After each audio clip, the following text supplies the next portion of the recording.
I think a lot of what you just said assumes what I'm trying to explode a bit by talking about something like a constellation, because from any position, of course, there's going to be like, right now I'm in this room, there's an opposite side of this room to me. Yes, and that's very true, right? Absolutely. But it's not the opposite side of the room for someone who's sitting on another desk, or for my dog or whatever.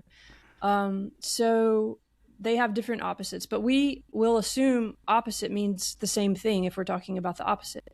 Unless we start to kind of zoom out a little bit and understand that from any position, there's always going to be an opposite, but it's not this kind of ultimate opposite. It never is, actually, in any context. However, we almost always assume that there's some absolute kind of space in which there is, and you can talk about social space or geographical or emotional, whatever space you want, any space of regularities.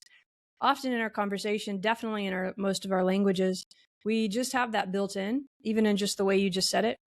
And the way I say it too, I catch myself all the time. It's incredibly hard to think differently about this, but we just assume everyone has the same opposite and that there is an opposite, which is different. There being opposites from different positions. But if you think of it like a constellation with many different points, or even like graph theory or network theory, or, I think this is where computation is really helpful in modeling, because we've done it better there already than we have right now.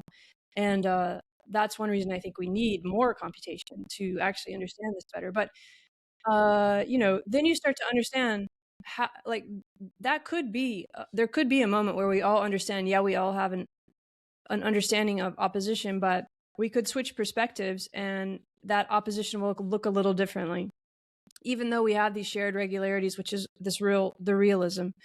So there would be a million things to say about all of that, but I think that's part of what I'm trying to figure out how to put into language, and how to ease us towards. I talk about waymaking as like, it's this kind of silly word in a way, but it's actually really deep when you think about way and making, because you can't locate opposition in those things until you decide to measure it or assess it. And then it's not waymaking anymore. And then you can have an opposite and an orientation and a landscape and regularities. And you need to be incredibly precise about what you're talking about. We don't do that now in experiments or in our conversations with ourselves. So it's, in a way, waymaking is trying to kind of make things more ambiguous, or notice the ongoing ambiguity that is, and not think in terms of beginnings and ends, so we can be much more precise about the fact that we're assessing things from particular positions, if that makes sense. And somehow that could pop us out of some of those habits of constantly either oring without realizing that we're doing so, because it is really hard. We do have real differences. There are distinctions, and we need to make distinctions. We can't just say everything is one, which I think is what Zizek, even though he's doing the opposite. I have a lot of affinity with his work and with Parallax View. And I thank you for mentioning it again, because I have been thinking about jouissance a lot lately, and it's very fitting to reimagine what he's saying there. And I would need to go back to the text, but I think there's a lot of talk about gaps, and there's a lot of talk about one, like the repelling one, or I'm not sure if that's the right term, but there's one is used a lot. We come back to one, or the real. There's always a sense of a beginning and an end and a oneness. And I think we have to actually ease out of thinking that way, which is also very hard. And I don't think there's a gap, so yeah. No, sorry, I interrupted you there. No, go ahead. But that just gets into how complicated it starts to become when you start to really question, all of that. Yeah. I mean, I don't know, like the Ljubljana school, I don't want to get too caught up in that theory, because, I mean, obviously I want to discuss your work today. But when they speak of the ones, so Alenka Zupančić, Marin Delay, and Slavoj Žižek, the Slovenian school, they sort of, so the term they use is not all.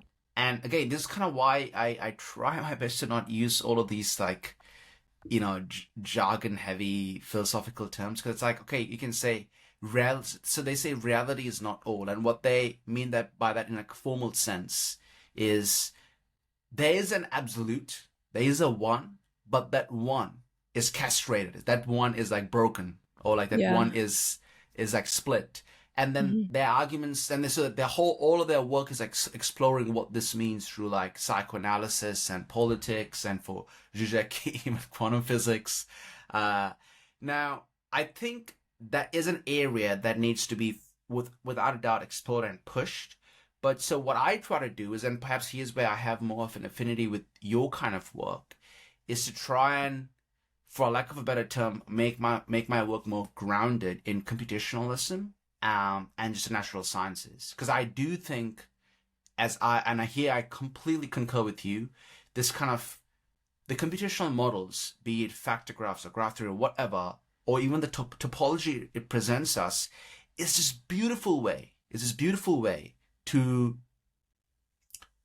to even to articulate what it means to like hold paradoxes, or what it means to like have these different perspectives, or as you say, is the term you use, constellate, or like to, like a constellation in the sky of stars. Yeah, constellate. I say. I don't even know if it's a word, but I'm taking it from constellation, constellatory. It's a neologism, yeah. So like that's kind of why I also do. I don't know if you're familiar, Andrea. I'm curious to hear. This wasn't even in the questions I shared with you.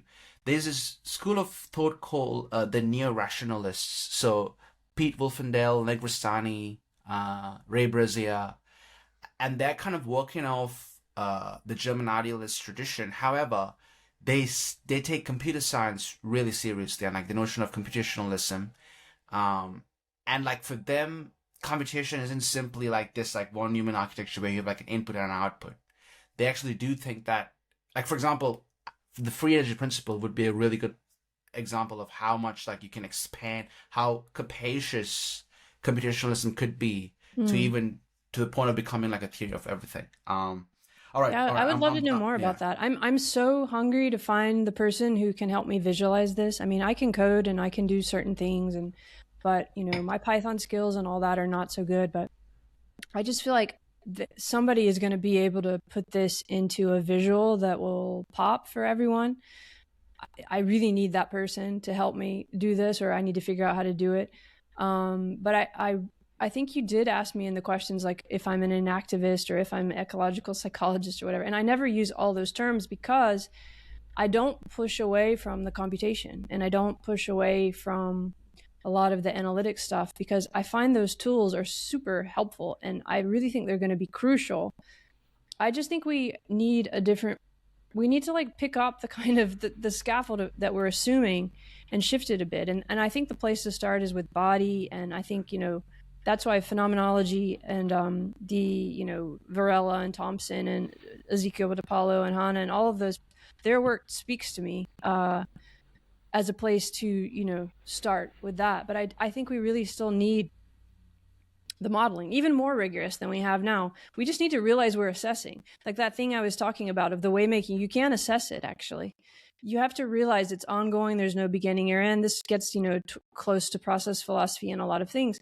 And then you realize you're always assessing. I mean, I talk about it in my waymaking book or thesis as bracketing. You can't not bracket. I mean, that comes from Husserl and Heidegger and everything. Yeah. And then Heidegger sort of, you know, critiques it, and then Merleau-Ponty added the body. But I think we're always going to be bracketing, and language is a bracketing, modeling is a bracketing, math is a bracketing, from my perspective, not from other, you know, literature. And but once you realize you're always bracketing, you get really much more rigorous about the brackets, and you talk about them as brackets. And then we don't have the fight between computationalism versus whatever, you know, you want to put on the other side of it. However, we couldn't have gotten here without that kind of noticing and contrast and pushback. So again, I'm not saying that we've done something wrong. I'm saying, look where we are now. We can go somewhere else. That's what I'm hoping to say. You know. No doubt, and I think you are saying that. I'm so glad we're having this conversation. I'm actually like kind of jumping out of my chair now, because I'm, you know, it's like Nietzsche said that you know, a mistake by a great thinker is of more value than 100 or million right things by like I don't know. He talks in this way, but like a mediocre thinker, let's say. So I do think these mistakes are necessary mistakes. Like we have to make these mistakes to kind of, in the process of waymaking, let's say. I don't if even I may borrow your term. think. Yeah, I mean, they're not even mistakes necessarily when you're making them. It's more how the trajectory is going to go and what you're going to see differently. I think, yes, we have to make mistakes, though, of course, like in the sense that you're not going to execute something the way that you've imagined you're going to execute it to the fit to the imaginations of all those around you or something like that.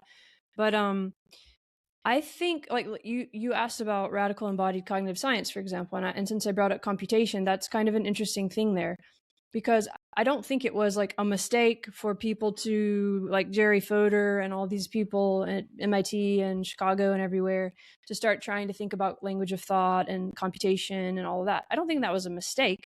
That doesn't mean I think it was right. And did they make a lot of mistakes? Of course, like we all do. However, I also really, really feel that is like, has been good towards the computational thing we're talking about here, or towards getting some structure and understanding in the way I was talking about in the beginning, that I needed the science to, help me not float off into the poetic world of whatever. That's it. Yeah. That's incredibly important, but we don't think of it like that. So instead it's like, oh, we have to find the language, or we have to find the representation in the body. And this is where I find the radical embodied cognition and activism and a lot of non-representational pushback incredibly important, because what they did was question, why are we looking for a symbolic language, which, I mean, this is, now I'm kind of jumping into, because when you think about it in neuroscience, which is what I just jumped to, not just in the more metaphorical way, but when you're actually looking for little hieroglyphs or little structures, in the brain, you're assuming that you're doing that, even if you don't really do that, then things get strange. So, and that's been just the assumption that that's what we're doing. We're looking for those. Again, with a long history, and that holding paradox book goes into all that through the hippocampus. But, now we're somewhere different because of all that. So I see all of that as like a very complex, fractal, weird, crazy process. But it doesn't mean we need to keep fighting about those same things, because I think we've done that to a point where we could actually maybe like see the landscape differently now, which I think a lot of people are doing across a lot of the sciences and computer sciences.